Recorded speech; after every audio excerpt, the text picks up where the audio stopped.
Hello people, today I have with us the Extended Armament vehicle. This one is the attack submarine version in light gray. I don't know if it's light gray or not, but it says it's light gray. It looks dark gray to me. There is a small write-up about this one. It says these are special purpose submarines used by the Bailon forces operative unit. They were developed to transport and support XMAX units who have no bases at sea. They are equipped with 2 propulsion units, which are also used by the marine-type Portonovas, and have high mobility and cruising abilities underwater and on the surface of the sea. They can be used in various forms depending on their operations, such as the assault form, where a unit is attached to the bow, and an infiltration form, where the mobility units are changed to cruise narrow waters, and they can be connected to the backs of XMAX units and can be armed with various types of equipment to obtain powerful anti-ship and anti-XMAX abilities during underwater battles. Fortunately for me, I did not get the underwater Portonova, the marine type. I didn't think that one was, was good enough for me, I guess, when it first came out. And now it's very difficult to find, and I definitely want it now. It's one of those things, you know how it goes. Alright, so first things first, so you can just check out the articulation on this one. There's quite a lot on here because it is the option parts. You have some things that move over here. This one moves up and down. That's that nice sawtooth sword. You can connect this one through other types of armaments, and you can get that on your weaponry. These ones here are on 3mm pegs. Of course, that's what a lot of this is on. You rotate those. Rotate these ones here. Let's see if I can get that back on there. Taking that one off real fast so I can show you what's in here. This one is the connector to your XMAX. So you got the 2 pegs that go in the backpack. This one is 2 different joints here. So you have these little arms. There's a ball joint for a head. And this one is compatible with other XMAX. So you can pull this one off and put it on your XMAX. As you see here, a little ball joint. And if you wanted to use that part there, you can connect a head from any of your XMAX to any other part that has a 3mm port. This one here, there's a lot of joints inside of here, but they are stabilized with these here. We'll go ahead and go to the wing section. So showing this one off, you can see these fins are all on 3mm pegs, as well as this is on a 3mm peg. The C joint here on the arm moves up and down. There's another C joint there that connects to a 3mm peg here, and of course you have that rotation at the wing. It also has these guys here. You can rotate these as well if you'd like. That would allow your XMAX to grab onto that one, use it as a rider. Pretty cool little stuff.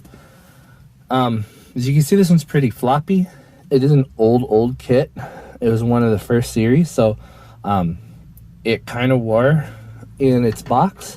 I've had it for a very long time, and I never took it out after I put it together. That is a problem with some of these C-clip connectors. You will see that on your early 30-minute missions kits. It seems like it's been mostly fixed on some of the newer ones, except for the bulkier ones like the River-Nova and the Gardenova, where they're just so heavy that it still makes it a little bit floppy. But let me show you what else this comes with. There are other option parts in here, including these here circles. These ones I think connect to a thigh, the thigh section of your 30-minute missions kits. So you can use a C-clip to peg that one in, and that will interact with the thrusters. Not sure which one that adapts to, but I think these here, let's see, these here peg into it. No, it wouldn't be these, but it's similar to that. We got these here fins, so you can have more stabilizing, and these would be like hip guard parts, I think. I don't see how they attach, but they are included in this set. So there's a lot in here, and that's in addition to everything that you see here. Let me go ahead and arrange it to the other forms. This is the normal mode. I think it's called, what is it called? Normal cruising mode. Let me switch it out to infiltration form. All right, so this one is your infiltration form. It looks a lot like a hammerhead shark there. with those fins in the front, and then you put all the fins on one section of the back. It's pretty cool. It's a little bit desired on the aerodynamics of it, or hydrodynamics rather, because you're going underwater, but overall I think it's a pretty nice look. And I think the other one that I did before is a combination of the normal cruising and the assault form. You don't have to use that saw shark thing. You'd normally use this one here, so I guess I kind of reversed that, but that's the assault form. Basically would be that nose in front with that shark fin on the back. So we'll go ahead and swap it out onto some of the mechs, and I'll show you a size comparison for these nice parts for other units. All right, maybe not the most elegant of forms, but here we have our HG GBN base Gundam, and he is in an underwater quest, so they went ahead and issued him with some new stabilizer fins and the assault form of, or well, the infiltration form of this guy.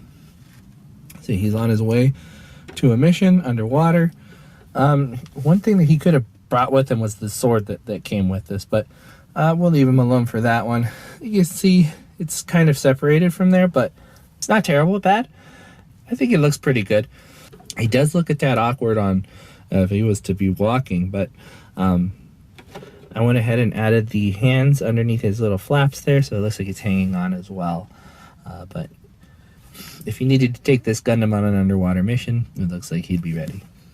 All right, and here we have our XMX. This is the Alto from 30-minute missions with those replaced legs. As you see, his thrusters now become his lower leg. His backpack is now the entire submersible vehicle.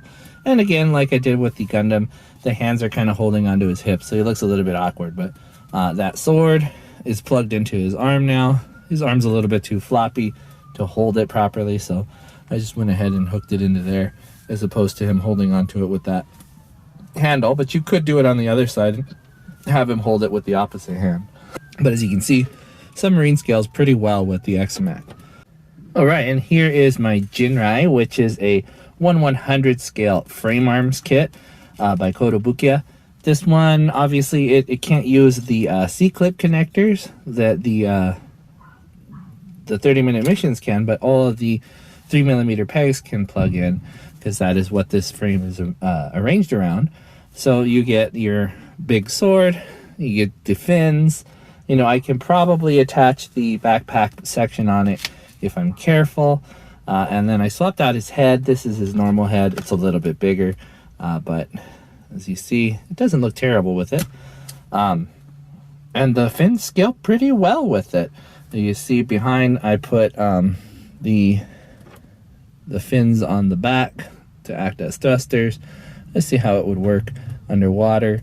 Probably not too well, but it is worth playing around with on these other types of kits.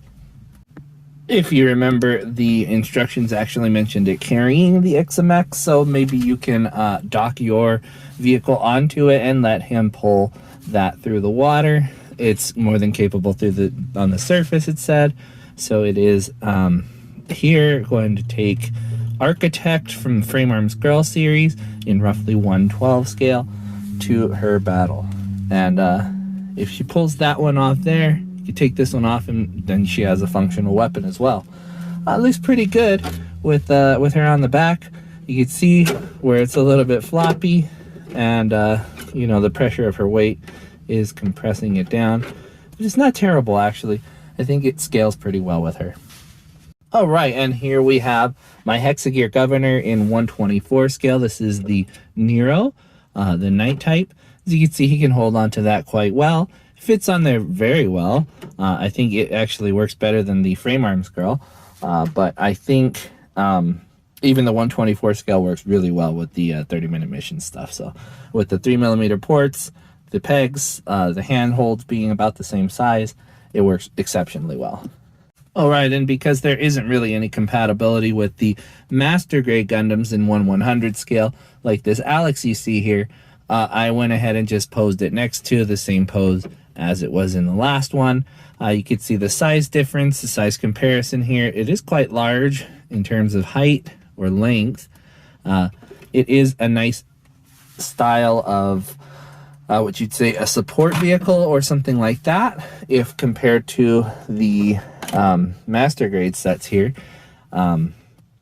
You see some of the parts. They would be compatible with it if they did use 3mm pegs and the C-clips, but it works pretty well in terms of size. So I think it could still be functional in terms of maybe a diorama or something like that, but with compatibility wise, there isn't any 3mm ports on this one. If there are some master grades that do have 3mm ports, I need to find them because I really do like using these 30-minute mission stuff on those. Of course, you can always kit bash. You can cut stuff off of this one, glue it to these, and it would work. The size wise, I think it works really well. But I think that's going to be it for these guys. The attack submarine version, what was it? Yeah, attack submarine version of the 30-minute missions, XMAC, extended armament vehicles. Very, very, very nice kit. I think this is the one of the first ones. The Comet Bike was the first one. I'm not sure. It might have been this one, or it might be that flight type. Oh man, I don't know. Either way though, it's a very, very nice kit.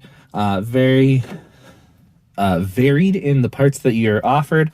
A lot of compatibility with the legs replaceable, 3mm ports, pegs everywhere on this guy. Another head for your XMAX, a weapon, wings. You got a little pair of arms if you want to hook that up to your vehicle somewhere. It's a lot, you know, it comes with a lot. So I definitely like this one in terms of quantity and quality. Thing that I would have a complaint about is the looseness of it, because I built this one probably a year ago. How floppy it is. It is exceptionally saggy and floppy compared to some of the other stuff that I have from 30-minute missions. That said, I know people do complain about that a lot with the C-clips going bad on them, which it does make sense. The way they wear, it would make it floppier. But it's also on the 3mm pegs, and that's kind of lame, you know? Still, it's a really nice piece. I like the parts that came with it. Paint will help a lot with that one. Filling in some of the gaps will help a lot too. And that is something that I can do to make this one last a little bit longer. It does deserve a paint job. The gray that it is in, it's not exactly exciting. But with all that said, I think that I would recommend this one. I got it for $10, which is on the cheaper side of the extended armament vehicles, and I think that's about the right price that I should pay for it. But with that all out of the way, I'll go ahead and say that with a recommendation, it is with a caution of maybe watch out for those floppy parts. But that is all I have time for today. Thank you guys very much for watching. I will see you guys next time, where you'll see me, but more than likely you will see my stuff. Bye-bye.